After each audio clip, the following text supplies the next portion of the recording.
bukannya ditindak, tapi malah yang nambang ilegal di lahannya dia, jual hasil timahnya ke PT Timah itu sendiri dan dibayar lebih mahal. Konyol banget.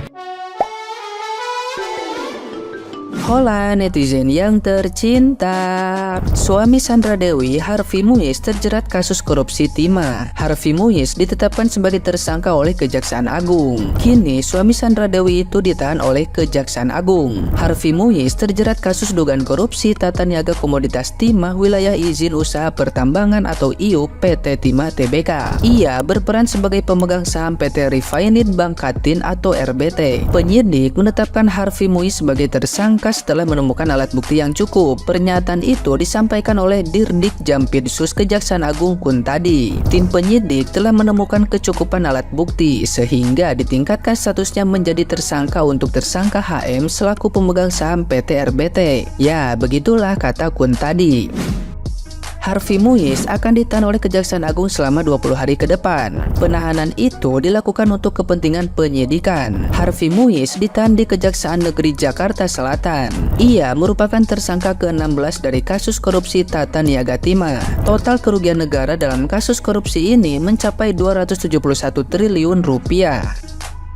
Nah, gimana nih menurut netizen yang terhormat? Silahkan berkomentar ya.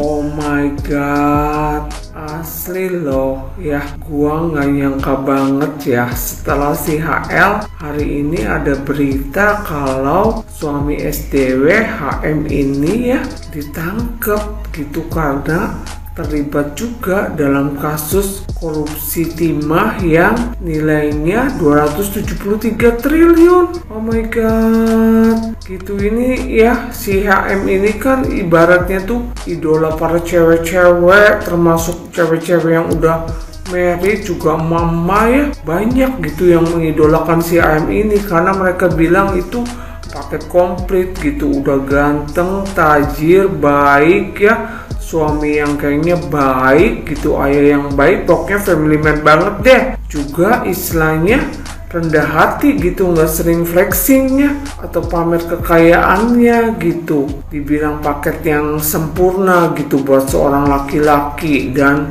dibilang kayak opa Korea.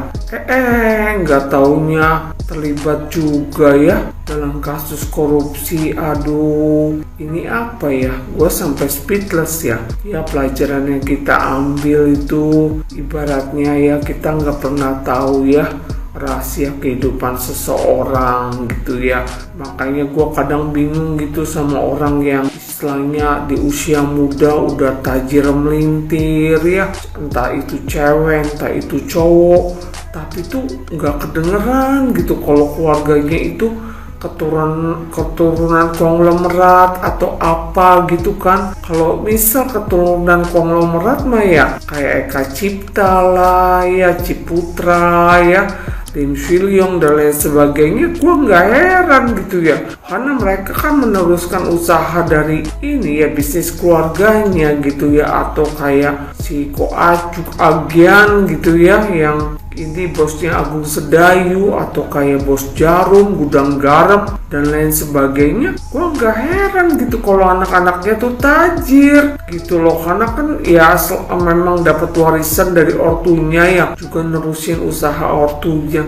Tapi kalau kayak si HL gitu, si ini HM gitu kan gimana ya, gak pernah dengar gitu ortunya tuh siapa gitu di Indonesia, tapi tiba-tiba mencuat namanya, termasuk ya orang yang istilahnya tajir melintir gitu ya di usia muda ya, termasuk bisnismen yang sukses gitu. Buat gue sih memang ya mungkin bisa aja ya, tapi rasanya tuh gak mungkin bisa yang kayak setajir itu, karena even anak-anaknya konglomerat. Lihat aja tuh kayak Grace Tahir ya, orangnya simple gitu, bin sederhana ya, enggak kayaknya bergaya mewah atau apa. Tapi orang-orang yang ini nih yang kekayaannya nggak jelas itu ya, waduh, gaya hidupnya bisa punya jet pribadi ya, punya barang branded, traveling ke luar negeri dalam setahun bisa beberapa kali, beli barang mewah dan lain sebagainya. Itu kadang-kadang gue mikir sih ya, itu mereka tajir kerja atau bisnisnya apa, bener atau bersih nggak gitu. Nggak taunya ya contohnya seperti ini nih ya, gitu ternyata terlibat korupsi. Aduh, kasihan juga sih si SDW. Hai Rek, ya Allah, ono kasus korupsi gede-gedean iki, mungkin iki yang paling gede ya Rek di tahun 2024 gitu. Siapa Muiz ya? Nah, loh, kaget aku. Itu suaminya Dewi Sandra. Dewi Sandra bisa. Aku sing keliru. Sandra Dewi. Ya Rek ya. Jadi diduga terlibat kasus di tambang timah Rek ya. Wih, heboh banget dan aku gitu ya maksudku itu.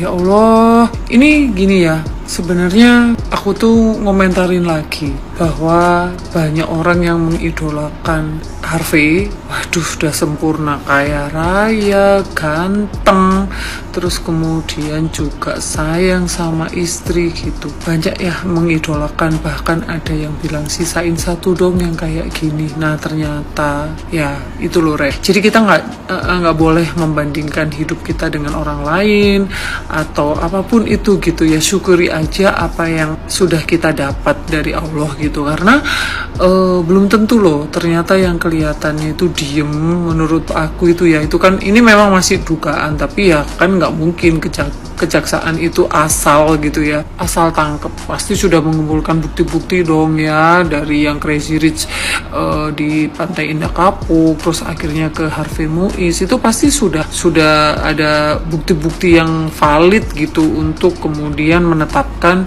mereka sebagai tersangka gitu. Nah sekali lagi Rek, jangan membandingkan hidup kamu dengan hidup orang lain ya, atau pasangan kamu dengan pasangan orang lain. Nah ketika kamu mengidolakan seseorang itu terus kayak gini, nah akhirnya apa kan gitu ya. Nah kembali lagi ke kasus korupsi, ada yang bilang pakar hukum itu bahwa nantinya bisa jadi istrinya yaitu Sandra Dewi itu akan terseret atau ke bawah-bawah, karena kan diduga ya pasti seorang istri gitu ya, masa tidak tahu aliran dana atau uang yang didapat dari suaminya gitu ya, apalagi sebanyak itu gitu. Nah Rek, 271 triliun tuh wakeh lu Rek. Mungkin itu kalau dipakai beli gorengan udah se-Indonesia, udah sisa-sisa bisa ngasih orang lain gitu.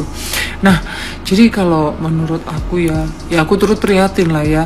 Prihatinnya tuh ya kalau dibilang Sandra Dewi nggak tahu ya masa, tapi mungkin juga kalau tahu ya kasihan deh ya, anak-anaknya lucu-lucu gitu keseret-seret kasus ini gitu.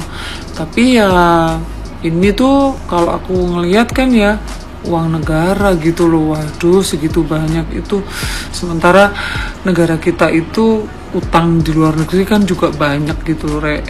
Ternyata di sini sama warga negaranya dikorup, itu kan sangat memprihatinkan gitu. Jadi banyak orang yang merasa akhirnya kecewa, terus kemudian ya udah mulai menghujat gitu ke Sandra Dewi, ke suaminya. Ya wajar sih menurutku gitu ya, karena ngelihat pesta pernikahan mereka di 2016 itu di Disneyland kayak gitu ya, waduh itu mewah banget, terus hadiahnya apa, bahkan punya jet pribadi gitu. Tapi ya sekali lagi kalau itu uang rakyat, uang negara, wah parah itu kalau menurut aku gitu ya.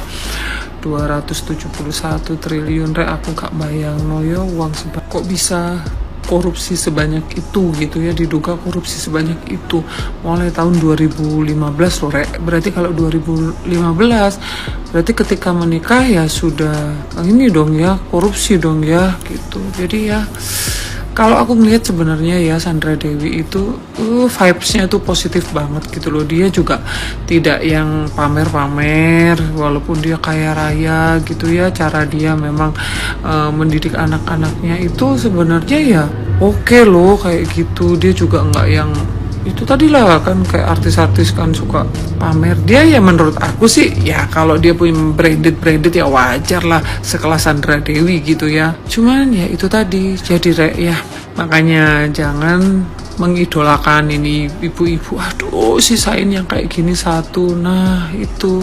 Tapi ya jujur ya, kalau aku ngelihat ekspresinya Harvey itu ya cool banget loh waktu pakai borgoh. Ya sepertinya tenang, atau memang ya sudah memperhitungkan bakalan seperti ini gitu. Ya jadi itu Rek ya. Sekali lagi yo, jangan terlalu inilah mengidolakan orang terus gini apa standarnya seperti suami Sandra Dewi. Nah ketika ini melakukan kesalahan parah gitu ya, diam-diam menghanyutkan. Kasus korupsi PT Timah merugikan negara 271 triliun. Menurut gue ya, ini adalah kasus yang konyol gitu. Ya, gue baca di portal berita. Jadi kasusnya adalah PT Timah, perusahaan negara, punya lahan di Bangka, punya dia nih, ya kan? Terus ada tambang ilegal yang nambang timah di dalam lahannya si negara punya ini, ya. Terus udah gitu, bukannya ditindak, tapi malah yang nambang ilegal di lahannya dia jual hasil timahnya ke PT Timah itu sendiri dan dibayar lebih mahal. Apa nggak konyol banget gitu ya? Istilahnya gini, lu punya rumah lu kemalingan, ya, TV diambil, sofa diambil, ya, AC diambil. Habis itu barang curiannya itu dijual lagi ke si yang punya rumah itu, dibeli lagi. Ya barang lu sendiri dicuri, lu beli lagi dengan harga 5. Goblok nggak? Ya kan? Itu ilustrasinya. Nah, tapi kita mau ambil sisi lain dari kasus ini ya. Menurut gua, hal ini nggak akan terjadi dan seharusnya negara tidak boleh berbisnis. Kasih semua ke swasta. Kalau negara berbisnis ya kayak gini. Ya, ini kan perusahaan milik negara milik rakyat. Ya, sebenarnya perusahaan itu punya kita nih, rakyat. Ya kan? Tapi di dalamnya itu ada sapam. Ya kan? Sapamnya itu adalah pejabat, oknum pejabat. Tambang ilegal itu dan beli barang ilegal itu nggak akan bisa lewat kalau oknum pejabatnya nggak main.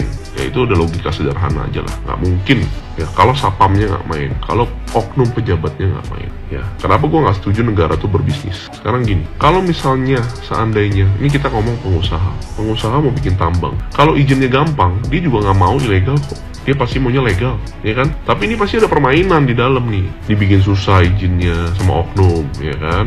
Dibikin gak bisa lewat, izinnya segala macam dimonopoli. Lu regulator, lu pemain juga, ya kan? Lu bisnis juga. Matilah semua swasta. Makanya gue tidak setuju negara berbisnis. Ya hasilnya kayak gini, gak usah heran kalau banyak korupsi gitu, karena sistemnya yang bobrok. Kalau misalnya kalian mempermudah swasta untuk bikin izin, ya kan? Untuk bikin izin tambang, ya pasti nggak ada juga hal-hal kayak gini. Kalau swasta nggak bisa dikorup, karena swasta untung rugi jelas. Tapi kalau negara berbisnis, ya kan duitnya duit rakyat, oknumnya main lah supaya bisa untung gimana caranya, ya kan? Nggak usah heran nanti banyak tambang-tambang lain yang giliran nih, ntar emas, ntar nikel, tunggu aja, ntar pasti kebuka semua.